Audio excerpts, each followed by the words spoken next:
ഈശോ മിശിഹായിക്ക് സ്തുതിയായിരിക്കട്ടെ. പുതുചാഠന അനുഭവ പാഠങ്ങളുടെ 53-ാമത്തെ സെഷനിലേക്ക് ഈശോയുടെ നാമത്തിൽ ഹൃദ്യമായ സ്വാഗതം. ഹല്ലേലൂയ, ഹല്ലേലൂയ, ഹല്ലേലൂയ. ഈശോയേറ്റവും സ്നേഹിക്കപ്പെട്ട സഹോദരരെ, കഴിഞ്ഞ സെഷനിൽ ഒരു വിജാതി ആരാധനാലയത്തിൻ്റെ അയൽപക്കത്ത് താമസിക്കുന്ന ഒരു കുടുംബത്തിലെ പെൺകുട്ടി എങ്ങോട്ട് മാതാപിതാക്കൾ ധ്യാനിക്കാൻ വന്നതും ആ പെൺകുട്ടി ഞാൻ പ്രാർത്ഥിച്ചപ്പോൾ തന്നെ ആദ്യ ദിവസത്തെ തന്നെ ആ വിജാതി ആരാധനാ മേഖലയിലെ ഒരു മൂർത്തിയുടെ പേര് ഉറക്കെ പറഞ്ഞുകൊണ്ട് ഇങ്ങനെ ബഹളം വെച്ച് നിരത്ത് വീണതും പിന്നെ ധ്യാനത്തിലൂടെ വിടുതൽ പ്രാപിച്ചു പോയതും ഒക്കെ ഞാൻ പങ്കുവെക്കുകയുണ്ടായല്ലോ. അപ്പോൾ ആ ഒരു സ്വാധീനത്തിൽ ഈ പെൺകുട്ടിയായിരുന്നപ്പോൾ അവിടെ പഠിത്തം മുന്നോട്ട് പോകുന്നില്ല. അവളെ തന്നെ മുറിപ്പെടുത്തുന്നു, മുടി മുറിക്കുന്നു, തീയിടുന്നു പെരയ്ക്കകത്ത്. അങ്ങനത്തെ പെരുമാറ്റങ്ങളിലേക്ക് അവൾ പോകുന്നു, പക്ഷെ അവൾ അറിയുന്നില്ല. അപ്പം അങ്ങനത്തെ ഒരു നശീകരണത്തിൻ്റെ അവസ്ഥ, അവിടെ തന്നെ ജീവിതം തടസ്സപ്പെടുത്തുന്ന ഒരു അവസ്ഥയിലേക്ക് ആ കൊച്ചു പോവുകയാണ്. അതുകൊണ്ടാണ് ആ മാതാപിതാക്കൾ കുറേ ദൂരെ നിന്നും ആത്മീയ സഹായം തേടി ഇവിടെ ധ്യാനത്തിനായിട്ട് വന്നത്. ഈശോ തന്നെപ്പറ്റി തന്നെ പഠിപ്പിക്കുമ്പോൾ യോഹന്നാന്റെ സുവിശേഷം 10-ാമത്തെ അധ്യായത്തിൽ 10-ാമത്തെ വാക്യത്തിൽ ഞാൻ വന്നിരിക്കുന്ന ജീവൻ ഉണ്ടാകാനും അത് സമൃദ്ധമായിട്ടുണ്ടാകാനും എന്ന് പഠിപ്പിക്കുന്നത് നമുക്കറിയാം. അതേസമയം കള്ളന് വരുന്ന കൊല്ലാനും നശിപ്പിക്കാനുമാണ്. ഈശോ പിതാവായ ദൈവത്തിൻ്റെ പുത്രൻ തന്നെ വെളിപ്പെടുത്തിക്കൊണ്ട് ഭൂമിയിലേക്ക് വന്നു. ആ ഏകസത്യ ദൈവത്തിങ്കിലേക്ക് നമ്മൾ എല്ലാവരും വിളിക്കുകയാണ്. യോഹന്നാന്റെ സുവിശേഷം 17-ാമത്തെ അധ്യായത്തിൽ 3-ാമത്തെ തിരുവചനത്തിൽ ഏകസത്യ ദൈവമായ അങ്ങയും അവിടെ നയിച്ച പുത്രനായ യേശു ക്രിസ്തുവിനെയും അറിയുന്നിടത്താണ് നിത്യജീവൻ എന്ന് പറഞ്ഞുകൊണ്ട് ഈശോ തൻ്റെ പൗരോഹിത്യ പ്രാർത്ഥനയിൽ അന്ത്യത്താഴത്തിലെ അവസരത്തിലുള്ള പൗരോഹിത്യ പ്രാർത്ഥിക്കുന്ന കാണാം. ഏകസത്യ ദൈവമായ അങ്ങയും അങ്ങ് അയച്ച പുത്രനായ യേശു ക്രിസ്തുവിനെ അറിയുന്നിടത്താണ് നിത്യജീവൻ. ആ ദൈവത്തെ അറിയാതെ പോകുന്നിടത്ത് ജീവന്റെ നിറവില്ല, ജീവന്റെ ചോർച്ചയുണ്ട്, മരണത്തിന്റെ സാന്നിധ്യമുണ്ട്. മരണത്തിന്റെ പിശാചിനെ കുറിച്ച് ഈശോ പഠിപ്പിക്കുമ്പോൾ യോഹന്നാന്റെ സുവിശേഷം 8-ാമത്തെ അധ്യായം 44-ാമത്തെ തിരുവചനത്തിൽ നമ്മൾ വായിക്കുന്നുണ്ട്, പിശാച് ആദ്യം മുതലേ കൊലപാതകയാണ്, അവൻ കൊല്ലുന്നവനാണ്. നമ്മൾ സൂചിപ്പിച്ചതായ പെൺകുട്ടിയുടെ അനുഭവത്തിൽ ആ പെൺകുട്ടി തന്നെ നശിപ്പിക്കാൻ നോക്കുകയാണ്. ആ പെൺകുട്ടി അറിയുന്നില്ല, പെൺകുട്ടി അല്ല ചെയ്യുന്നത്. അപ്പം അവളിലുള്ള ഒരു അരൂപിയുടെ സാന്നിധ്യമാണ്. ഞാനും മുറിക്കുന്നു, തീയിടുന്നു, അങ്ങനെയല്ല. ആ അരൂപി ഏതാണ്? ഒരു അക്രൈസ്തവ ആരാധനാ മേഖലയിലെ മൂർത്തിയാണ്.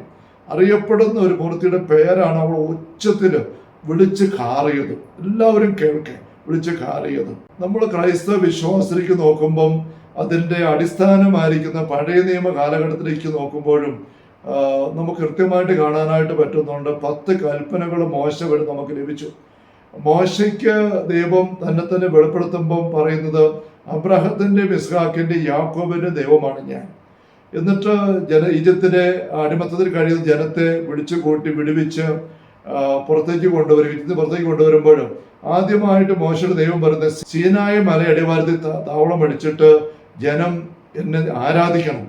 ഫറവോയുടെ പക്കല് മോശ വഴി ദൈവം ആവശ്യപ്പെടുന്ന കാര്യം ഇതാണ്, എൻ്റെ ജനത്തെ വിട്ടയക്കണമെന്ന് ഞങ്ങളുടെ ദൈവം ആവശ്യപ്പെടുന്നു. എൻ്റെ ദൈവത്തെ ആരാധിക്കാനായിട്ട് വിട്ടയക്കണം.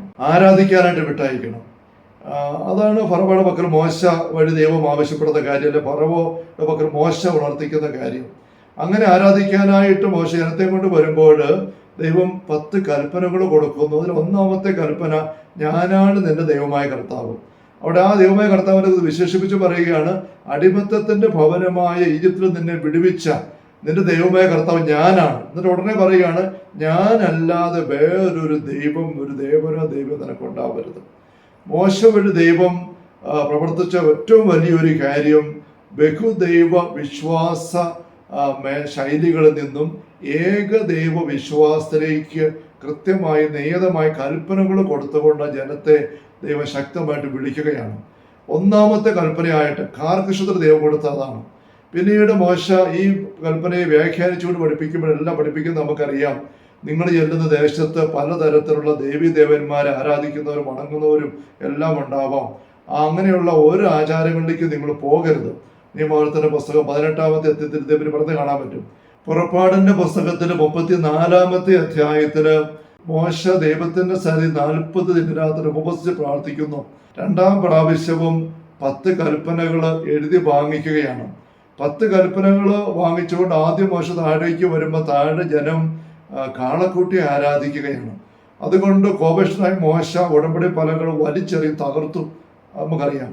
വീണ്ടും മോശ ദൈവത്തിന് നമുക്ക് ചെന്ന് മാപ്പ് ചോദിച്ച് പ്രാർത്ഥിക്കുമ്പോൾ ദൈവം വളരെ കോപിച്ച് സംസാരിക്കുന്ന കാണുന്നത്, ഈ ജനത്തിനോട് ഞാൻ വരികയില്ല, അവർ എന്നെ മറന്നിട്ട് മറ്റ് ദേവീദേവന് പകരിക്ക് പോയിരിക്കുന്നു. മോശ ഉപവാസമെടുത്ത് മലമുകൾ ദൈവത്തിന്റെ സന്നിധിയിൽ കരഞ്ഞ് കരുണയ്ക്ക് വേണ്ടി പ്രാർത്ഥിച്ച് അവസാനം ദൈവം ക്ഷമിച്ചിട്ട് വീണ്ടും കൽപ്പനകൾ നൽകുകയാണ്. അങ്ങനെ നൽകുമ്പോൾ മോശയോട് ദൈവം കൃത്യമായിട്ട് പറയുന്നത് നമ്മൾ പുറപ്പാട് പുസ്തകം 34-ാം അധ്യായത്തിന്റെ 12 വാക്യങ്ങൾ വായിക്കുന്നുണ്ട്. നിങ്ങൾ പ്രവേശിക്കുന്ന ദേശത്തെ നിവാസികളുമായി ഒരു ഉടമ്പടിയിലും ഏർപ്പെടരുത്. ഏർപ്പെട്ടാൽ അത് നിങ്ങൾക്കൊരു കെണിയായി തീരും. നിങ്ങൾ അവരുടെ ബലിപീഠങ്ങളും വിശുദ്ധ സ്തംഭങ്ങളും തകർക്കുകയും അക്ഷേര ദേവതയുടെ പ്രതിഷ്ഠകൾ നശിപ്പിക്കുകയും ചെയ്യണം. മറ്റൊരു ദൈവത്തെയും ആരാധിക്കരുത്. എന്നാൽ അസഹിഷ്ണു എന്ന് പേരുള്ള കർത്താവ് അസഹിഷ്ണുവായ ദൈവം തന്നെ. ആ ദേശത്തെ നിവാസികളുമായി നിങ്ങൾ ഉടമ്പടി ചെയ്യരുത്.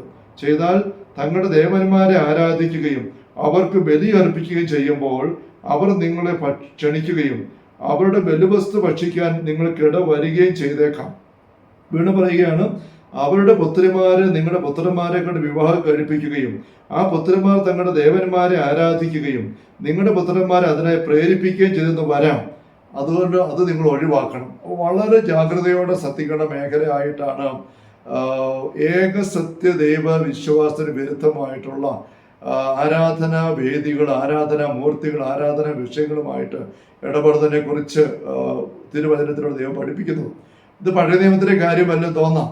പുതിയ നിയമത്തിലേക്ക് നമ്മൾ വരുമ്പോഴും ഈ പ്രമാണത്തിന് ഒരു മാറ്റവും ഇല്ല.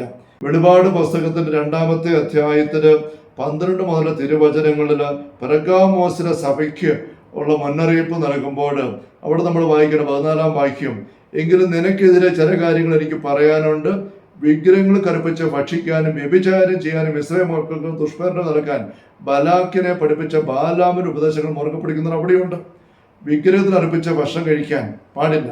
ഒരു പുസ്തകം കൊറിന്ത്യർ സഭയ്ക്ക് എഴുതുമ്പോഴും 1-ാം ലേഖനത്തില് 8-ാമത്തെ അധ്യായത്തിലും 10-ാമത്തെ അധ്യായത്തിലും ഒക്കെ ഈ മേഖലയെക്കുറിച്ച് ഗൗരവമായിട്ട് പറയുന്നുണ്ട്.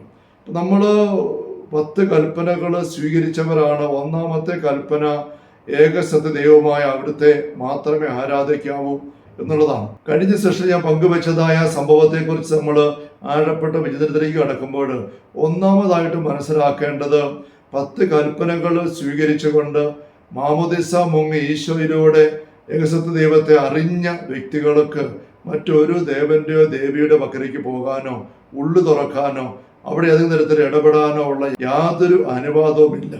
അനുവാദമില്ലെന്ന് മാത്രമല്ല, അങ്ങനെയുള്ള കാര്യങ്ങൾ ഏർപ്പെടുമ്പോൾ അവിടെ അപകടമുണ്ട്. ആ അപകടം എന്താണ് എന്നുള്ളതിന്റെ വ്യക്തമായൊരു സൂചനയാണ്, സംഭവമാണ്, അടയാളമാണ് ഞാൻ കഴിഞ്ഞ ദിവസം പങ്കുവച്ചതായ സംഭവം. ഇവിടെ ഈ കുടുംബാംഗങ്ങള് ഉള്ളു തുറന്ന് അങ്ങോട്ട് പോയിട്ടില്ല, അവിടെ എന്തെങ്കിലും തേടി ചെന്നിട്ട് പ്രാർത്ഥിച്ചിട്ടില്ല. എന്നിട്ട് പോലും ആ ആരാധനാലയത്തിലെ മൂർത്തിയുടെ സാന്നിധ്യം ഈ പെൺകുട്ടിയിലേക്ക് കടന്നു കയറിയിട്ട് അവളെ നിസ്സഹായപ്പെടുത്തി തകർച്ചയിലൂടെ കൊണ്ടുപോവുകയാണ്. ഈ മേഖലയെക്കുറിച്ച് ശ്രദ്ധിക്കേണ്ട കാര്യങ്ങൾ ഒരു സെഷൻ നമുക്ക് വിചിന്തന വിഷയമാക്കാം. ഹല്ലേലൂയ, ഹല്ലേലൂയ, ഹല്ലേലൂയ. ആവേ മരിയ, ആവേ മരിയ, ആവേ മരിയ. കർത്താവേശമിശിഹായുടെ സമൃദ്ധമായ കൃപയും അനുഗ്രഹങ്ങളും പിതാവായ ദൈവത്തിന്റെ അവർണ്ണനീയമായ സ്നേഹവും പരിശുദ്ധാത്മാവായ ദൈവത്തിന്റെ നിരന്തരമായ സാന്നിധ്യ പ്രഭാഷണം എല്ലാവരുടെയും കൂടെ ഉണ്ടായിരിക്കട്ടെ, ഇപ്പോഴും എപ്പോഴും എന്നേക്കും. ആമേൻ. ഈശോ മിശിഹായ്ക്ക് സ്തുതി ആയിരിക്കട്ടെ.